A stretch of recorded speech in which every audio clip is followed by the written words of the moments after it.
ಗಡಿ ಜಿಲ್ಲೆ ಚಾಮರಾಜನಗರದಲ್ಲಿ ಕೈಪಡೆಗೆ ಮಾಸ್ಟರ್ ಸ್ಟ್ರೋಕ್ ಅನ್ನ ಕೊಟ್ಟಿದೆ ಬಿಜೆಪಿ. ಚಾಮರಾಜನಗರ ಲೋಕಸಭಾ ಅಖಾಡದಲ್ಲಿ ಕಮಲಪಾಳ್ಯದಲ್ಲಿ ಸಂಚಲನ ಮೂಡಿದೆ. ದಿಢೀರ್ ಆಕ್ಟಿವ್ ಆಗಿದೆ ಕಮಲಪಾಳ್ಯ. ಅದಕ್ಕೆ ಕಾರಣ ವಿ ಶ್ರೀನಿವಾಸ್ ಪ್ರಸಾದ್ ಹಾಲಿ ಸಂಸದರು.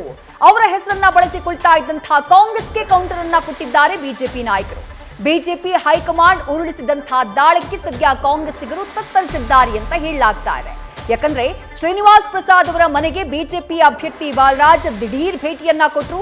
ಈ ಸಂದರ್ಭದಲ್ಲಿ ನನ್ನ ಸಹಮತ, ನನ್ನ ಸಹಕಾರ ಬಿಜೆಪಿಗೆ ಅಂತ ಹೇಳಿ ಹಾಲಿ ಸಂಸದ ವಿ ಶ್ರೀನಿವಾಸ್ ಪ್ರಸಾದ್ ಬಹಳ ಸ್ಪಷ್ಟ ಪದಗಳಲ್ಲಿ ಹೇಳಿದ್ದಾರೆ.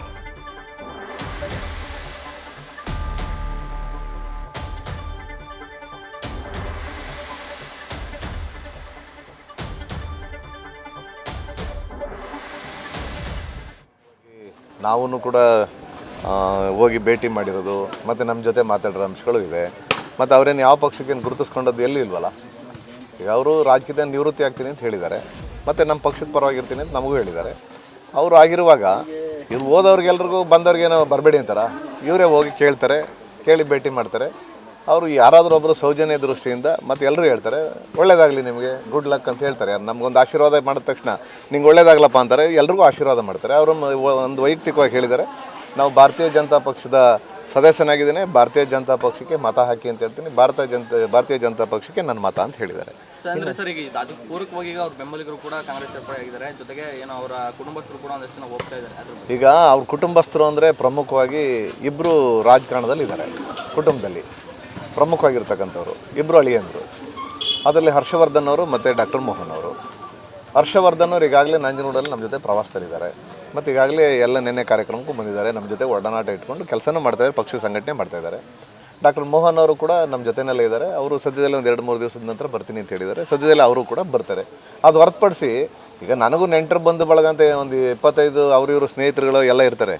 ಅವ್ರು ಹೋಗಿ ಪಕ್ಷದ ಸೇರ್ಪಡೆ ಆದ ತಕ್ಷಣ ಅವ್ರು ಹೋದಾಕ್ಷಣಕ್ಕೆ ಅದು ಬಾಲರಾಜ್ ಹೋದಂಗೆ ಅಲ್ವಾ. ರಾಜಕಾರಣದಲ್ಲಿ ನೆಂಟರು ಬಂಧು ಬಳಗ ಬೇರೆ, ಅವರ ತುಂಬ ಹತ್ತಿರದಲ್ಲಿರ್ತಕ್ಕಂಥವ್ರು, ಅವ್ರ ಜೊತೆಯಲ್ಲೇ ಇರ್ತಕ್ಕಂಥವ್ರು ಯಾರಾದರೂ ಹೋದರೆ ಅದಕ್ಕೊಂದು ಅನುಮಾನ ಸೃಷ್ಟಿಯಾಗೋದು ಸಹಜವಾಗಿ ಆಗ್ತದೆ. ಅಂಥದ್ದು ಯಾವುದು ನಡೆದಿಲ್ವಲ್ಲ. ಮತ್ತಷ್ಟು ಡೀಟೇಲ್ಸ್ ನಮ್ಮ ಪ್ರತಿನಿಧಿ ಪ್ರಜ್ವಲ್ ನೀಡ್ತಾ ಹೋಗ್ತಾರೆ. ಪ್ರಜ್ವಲ್, ಒಬ್ಬೊಬ್ಬರಾಗಿ ಕಾಂಗ್ರೆಸ್ನ ನಾಯಕರು ವಿ ಶ್ರೀನಿವಾಸ್ ಪ್ರಸಾದ್ ಅವರನ್ನ ಭೇಟಿ ಆಗ್ತಾ ಇದ್ರು. ಅದರ ಜೊತೆಗೆ ಶ್ರೀನಿವಾಸ್ ಪ್ರಸಾದ್ ಅವರ ಕುಟುಂಬಸ್ಥರು ಒಬ್ಬೊಬ್ಬರಾಗಿ ಕಾಂಗ್ರೆಸ್ಗೆ ಸೇರ್ಪಡೆ ಆಗ್ತಾ ಇದ್ರು. ಎಲ್ಲೋ ಒಂದ್ ಕಡೆ ವಿ ಶ್ರೀನಿವಾಸ್ ಪ್ರಸಾದ್ ಮರಳಿದ್ದವರು ಪಕ್ಷಕ್ಕೆ ಹೋಗ್ಬಿಡ್ತಾರೆ ಅನ್ನುವಂತಹ ಸುದ್ದಿ ಬಹಳ ದೊಡ್ಡ ಮಟ್ಟದಲ್ಲಿ ಚಾಮರಾಜನಗರ ಲೋಕ ಅಖಾಡದಲ್ಲಿ ಸ್ಪರ್ಧೆ ಆಗ್ತಾ ಇತ್ತು. ಅಂತಹ ಸಂದರ್ಭದಲ್ಲೇ ವಿ ಶ್ರೀನಿವಾಸ್ ಪ್ರಸಾದ್ ಅವರಿಂದ ಬಿಜೆಪಿ ನಾಯಕರಿಗೆ ಈ ಸಂದೇಶ, ನಿಮ್ಮ ಜೊತೆಗೆ ನಾನಿದ್ದೀನಿ ಅನ್ನುವಂತಹ ಸಂದೇಶ. ಬಹುಶಃ ಚಾಮರಾಜನಗರದಲ್ಲಿ ಇಂಥದ್ದೊಂದು ಸಂದೇಶ ಬಿಜೆಪಿಗೆ ಅನಿವಾರ್ಯವಾಗಿತ್ತ ಅಂತ ಹೇಳಿ.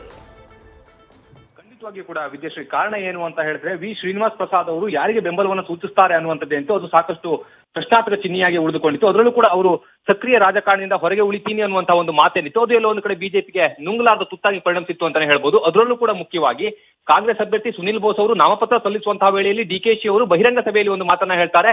ನಮ್ಮ ಅಭ್ಯರ್ಥಿ ಸುನಿಲ್ ಬೋಸ್ ಅವರೇನಿದ್ದಾರೆ, ಅವರು ಶ್ರೀನಿವಾಸ್ ಪ್ರಸಾದ್ ಅವರ ಒಂದು ಆಶೀರ್ವಾದವನ್ನ ಪಡೆದಿದ್ದಾರೆ, ಅವರ ಬೆಂಬಲವನ್ನ ಕೂಡ ಪಡೆದುಕೊಂಡು ಬಂದಿದ್ದಾರೆ ಅನ್ನುವಂತ ಒಂದು ಮಾತನ್ನ ಹೇಳ್ತಾರೆ. ಆ ಒಂದು ಸಂದರ್ಭದಲ್ಲಿ ಬಿಜೆಪಿ ಕೂಡ ಈ ಒಂದು ಮಾತಿನ ಸಾಕಷ್ಟು ಮುಜುಗರಕ್ಕೆ ಒಳಗಾಗುತ್ತೆ. ಕಾರಣ ಏನು ಅಂತ ಹೇಳಿದ್ರೆ ಬಿಜೆಪಿ ಹಾಲಿ ಸಂಸದರ ಒಂದು ವಿಚಾರವನ್ನು ಇಟ್ಕೊಂಡು ಕಾಂಗ್ರೆಸ್ ಈ ರೀತಿಯಲ್ಲಿ ರಾಜಕಾರಣವನ್ನ ಮಾಡ್ತಾ ಹೋದಂತಹ ಸಂದರ್ಭದಲ್ಲಿ ಪಕ್ಷಕ್ಕೆ ಹಾಗಾದ್ರೆ ಅದೇ ರೀತಿಯಲ್ಲಿ ಕಾರ್ಯಕರ್ತರಿಗೆ ತಮ್ಮ ಅಸ್ತಿತ್ವ ಏನು ಅನ್ನುವಂತ ಒಂದು ಪ್ರಶ್ನೆ ಕೂಡ ಉದ್ಭವ ಆಗುತ್ತೆ. ಕಾರಣ ಏನು ಅಂತ ಹೇಳಿದ್ರೆ ವಿ ಶ್ರೀನಿವಾಸ್ ಪ್ರಸಾದ್ ಅವರು ವೈಯಕ್ತಿಕ ವರ್ಚಸ್ಸನ್ನ ಹೊಂದಿದ್ದಾರೆ. ಚಾಮರಾಜನಗರ ಜಿಲ್ಲೆಯಲ್ಲೂ ಕೂಡ ಅವರ ವರ್ಚಸ್ಸು ಅಧಿಕವಾಗಿದೆ.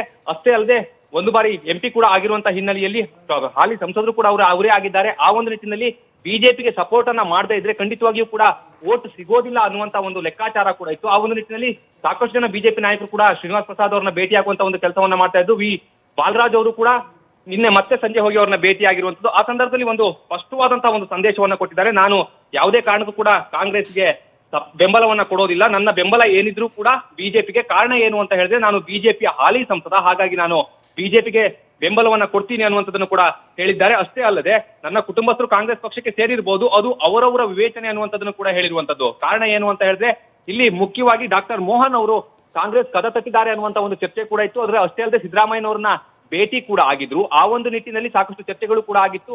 ಎಲ್ಲೋ ಒಂದು ಕಡೆ ಡಾಕ್ಟರ್ ಮೋಹನ್ ರವರು ಕಾಂಗ್ರೆಸ್ಗೆ ಸೇರ್ತಾರೆ ಅನ್ನುವಂಥದ್ದು ಕೂಡ ಒಂದು ಕಡೆ ಸಾಕಷ್ಟು ಕಡೆ ಚರ್ಚೆ ಕೂಡ ಆಗ್ತಾ ಇತ್ತು. ಇಷ್ಟೆಲ್ಲದರ ನಡುವೆ ಈಗ ಮತ್ತೆ ಈ ಬಾಲರಾಜ್ ಅವರು ಹೋಗಿ ಒಂದು ಭೇಟಿಯನ್ನ ಆಗಿರೋದ್ರಿಂದಾಗಿ ಒಂದು ಸ್ಪಷ್ಟ ಸಂದೇಶ ಅನ್ನುವಂಥದ್ದು ರವಾನೆ ಆಗಿದೆ. ಯಾವುದೇ ಕಾರಣಕ್ಕೂ ಕೂಡ ಶ್ರೀನಿವಾಸ್ ಪ್ರಸಾದ್ ಅವರು ಕಾಂಗ್ರೆಸ್ ಪರವಾಗಿ ಪ್ರಚಾರ ಮಾಡೋದಿಲ್ಲ ಅನ್ನುವಂಥದ್ದು. ಹಾಗಾಗಿ ಬಿಜೆಪಿಗೆ ಸ್ಪಷ್ಟವಾದಂತಹ ಒಂದು ಬೆಂಬಲ ಏನಿದೆ ಅದು ಸಿಕ್ಕಿರುವಂತದ್ದು. ಆ ಒಂದು ನಿಟ್ಟಿನಲ್ಲಿ ಕಾಂಗ್ರೆಸ್ಗೆ ಸ್ಟ್ರೋಕ್ ಒಂದು ರೀತಿಯಲ್ಲಿ ಬಿಜೆಪಿ ಒಂದು ಸ್ಟ್ರೋಕ್ ಅನ್ನ ಕೊಟ್ಟಿದೆ ಅಂತಾನೆ ಹೇಳ್ಬೋದು. ವಿಜಯಶ್ರೀ, ಥ್ಯಾಂಕ್ ಯು ಪ್ರಜ್ವಲ್ ತಮ್ಮೆಲ್ಲ ಡೀಟೇಲ್ಸ್ಗೆ. ನ್ಯೂಸ್ ಫಸ್ಟ್ ನಿರ್ಭೀತಿಯಿಂದ ನಿಮ್ಮ ಪರವಾಗಿ.